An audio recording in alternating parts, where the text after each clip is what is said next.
Yay, Deed, Orrin here. Just kind of another random middle of the week Detroit Lions video, but kind of the point I want to hammer home with this video is, don't underestimate the Tampa Bay Buccaneers. I am cautiously optimistic about this, and I know people are thinking, "Oh yeah, we've already beat the Bucks this season," and everybody's like thinking all the way ahead to the national NFC championship game, and um, it's things like that happen where like you get upset by a team all of a sudden you're just like WTF just happened, and that's what I'm trying to say. Like, you know, we gotta still prepare and work our butts off as best I can. But that's for the Lions players and coaches and all those guys. They all know all that. So and like the one of the main things that makes me kind of be cautiously optimistic is, because the NFL is one of those sports where history really likes to repeat itself a lot of times. And the last time the Bucks played the Lions at Ford Field, they crushed us, and it was like 3 to 4 years ago. Before Campbell and Holmes and all those people arrived. It was, after Quinn Trisha got fired and Derek Bavell was the interim coach, and the Bucks were on their Super Bowl run, and they're just buzzsawing their way through their competition, and they played us, and then like we were kind of toward the end of the season. I think it was the second to last game of that season, and we knew our season was over, and yeah, that sort of thing. But like history does tend to repeat itself. Like, and I'm worried that since the Bucks beat us that bad at Ford Field last time, that it might happen again. Even though I know it's Dan Campbell and everybody's willpower is just way too strong for that, and they're too big of alphas to care about that sort of stuff. Though, they're the villains.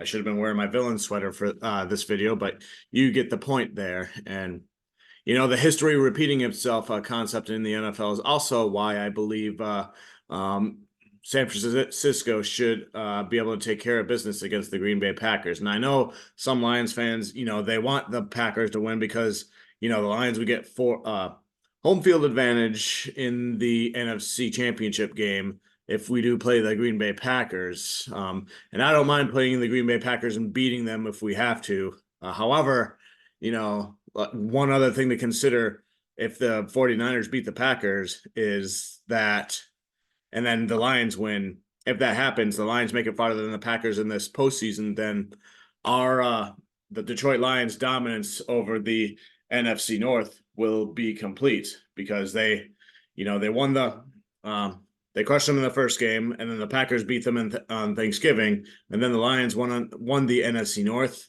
And then if the Lions can at least make it farther than the Packers, then that would be complete. And then, we don't have to deal with Packers fans all off season say, "Oh, we were the better team because we made it farther than the Lions in the off season."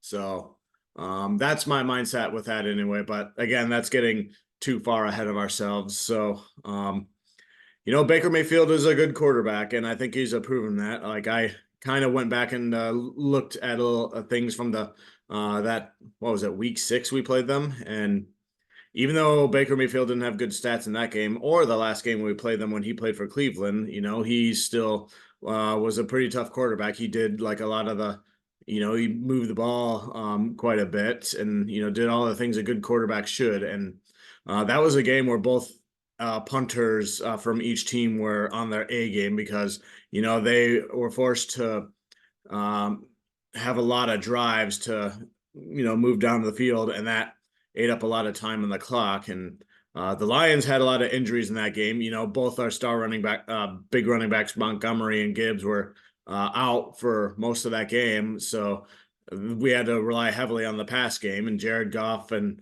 St. Brown and all those people really did their thing there. Craig Reynolds with a key block for a St. Brown touchdown, and Jared Goff actually won NFC Offensive Player of the Week from that game. So, but we'll have the running backs back in this game, and then a bunch of other people should be back from injuries. Like Jonah Jackson was injured in that game, as an example. Of course, CD Deuce or CJ Gardner Johnson, he'll be back in that game.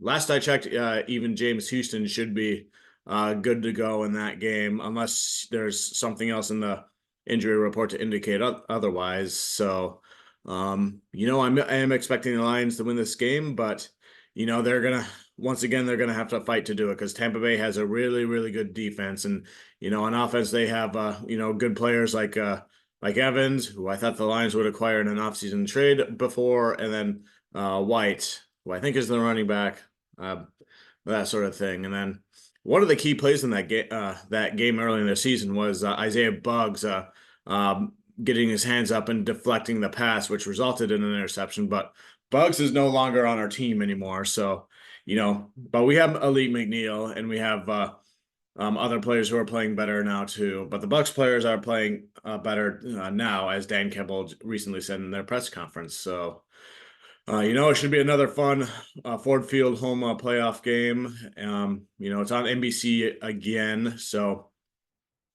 looking forward to it, and hopefully we can continue the playoffs. And I kept saying, I'm content with the division title and winning a playoff game, at least one playoff game, and all those things did happen. So I'm here for the ride now, and my last preference now is just that we make it farther than the Packers. So and then one last note, I kind of had a partial dream about this last night.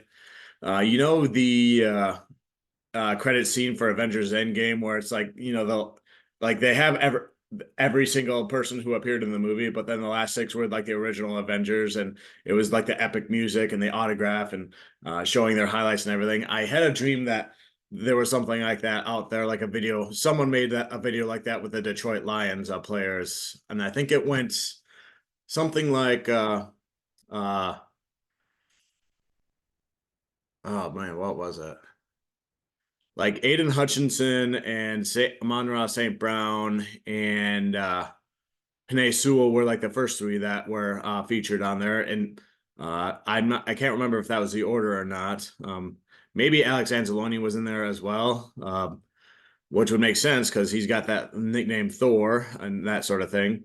And then Jared Goff was like the fourth one that appeared in there, and then Brad Holmes was like the fifth one, and then the final one where like the main part of the Avengers music played was none other than Dan Campbell. So, um, if I had the YouTube video skills, I would probably definitely try to recreate that somehow. But if anybody's watching and they get the idea from there, feel free to go for it because I think that would be awesome. And then, oh yeah, one last thing. This is really more of a clickbait sports type of thing. I noticed the Cowboys guy rightfully got some flack from Taylor Decker himself on Twitter. So if anybody's watching this from clickbait and the Cowboys guy gets punished, loses clickbait or whatever, a decent punishment idea, in my opinion, would be to have him purchase an order and then wear the shirt that says Decker reported as eligible shirt and that sort of thing. And maybe even have him do a thorough and accurate report on how a lineman can report as eligible and explain why Taylor Decker did everything right and Dan Skipper did everything right and all that stuff. But mainly the shirt. If the shirt, that would be the main thing there. So anyways, that's all I have for this one. Go Lions, one pride.